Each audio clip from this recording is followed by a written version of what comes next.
चीन भारत बॉर्डर झड़प को लेकर भारत सरकार ने अपने बयान में भी ये कहा है कि चीन ने यथास्थिति को तोड़ने की कोशिश की।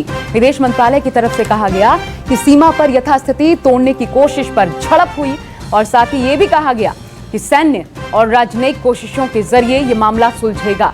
सरकार ने यह भी साफ किया है कि जो भी कार्रवाई हुई भारतीय क्षेत्र में हुई। सबसे बड़ी बात ये देखिए, जो भी घटना हुई वो भारतीय क्षेत्र में हुई, हमारे क्षेत्र में आकर के, और यहां पर पीठ में छुरा भोंकने का काम चीन ने किया, जिसके साथ हम रिश्ते सामान्य बनाने की कोशिश कर रहे थे। विदेश मंत्रालय ने बॉर्डर पर शांति को बेहद जरूरी बताया है और कहा है कि बातचीत से ही मामले को सुलझाया जाएगा। लेकिन ये साफ साफ कहा गया है कि भारत सीमा की सुरक्षा को लेकर प्रतिबद्ध है और हम अपनी अखंडता को लेकर कोई समझौता नहीं करेंगे। मेरे साथ मनीष कुमार और मेरे सहयोगी जुड़ गए हैं लेटेस्ट अपडेट के लिए। सीधा उनका रुख करते हैं। मनीष, कल लगातार मैराथन बैठक, उसके बाद प्रधानमंत्री की बैठक हुई गृह मंत्री अमित शाह के साथ। लेटेस्ट अपडेट क्या आ रहा है भारत की तरफ से?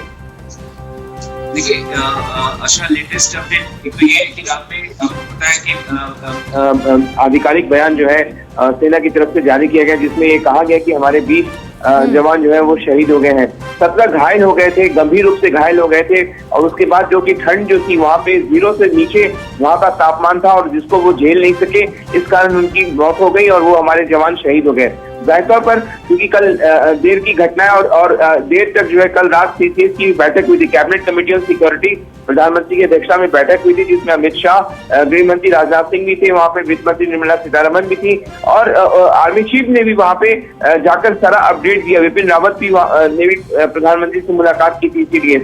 तो जाहिर तौर पर इन तमाम बैठकों के बाद जो है सरकार की तरफ से कोई आधिकारिक बयान नहीं आया। लेकिन आपको पता है कि हमारे जो उच्चायुक्त है उन्होंने भी वहाँ के जो उप विदेश मंत्री उनसे मुलाकात की थी और साफ तौर पे जिस तरीके से तनाव को कम किया जाए इस डिप्लोमेटिक चैनल्स के जरिए लगातार बातचीत जो संवाद वो जारी रहा है। इसके साथ ही साथ सेना, आपको पता है कि कल रात में सेना ने जो बयान जारी किया उसमें साफ तौर पे कहा गया कि अब वहाँ पे झड़प नहीं हो रही है, वहाँ पे वो स्थिति अब नहीं है।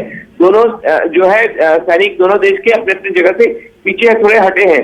तो जाहिर तौर पर सामान्य बनाने की कोशिश की जा रही है और सामान्य तो संवाद के जरिए ही आशा हो सकता है और जिसकी प्रयास जो है दोनों देशों की तरफ से किया जा रहा है। ऐसा नहीं है कि चीन बैकफुट पे नहीं है, चीन देखिए स्वीकार नहीं कर रहा अब उसके कितने सैनिक हताहत हुए हैं, तो कहीं ना कहीं ये उसमें ये बैकफुट पे है वो भी नजर आ रहा है। तो कहीं ना कहीं आज डेवलपमेंट पता चलेगा आशा, आज भी बैठकों का दौर जारी रहेगा और सरकार पे भी दबाव है, यहाँ पे भी आखिरकार 20 जवान हमारे शहीद हुए। एक छोटी सी जानकारी मनीष ये भी दे दीजिए, हमने 20 जवान तो गंवाए, इंजर्ड जवानों को लेकर के क्या जानकारी है?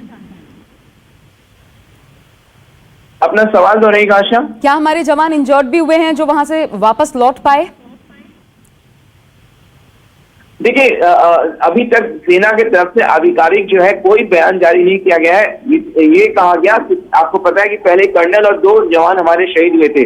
रात को आधिकारिक बयान आया जिसमें साफ तौर पे कहा गया कि 17 जवान थे जो कि घायल हुए थे और अब उनकी मृत्यु हो गई है, वो शहीद हो गए हैं। तो जाहिर तौर पर 20 कुल जवान जो है अभी तक आधिकारिक तौर पर सेना ने कहा है कि हमारे जवान जो है वो शहीद हुए और कोई ज्यादा संख्या नहीं बताई गई है। जाहिर तौर पर आज का समय भी बहुत महत्वपूर्ण है।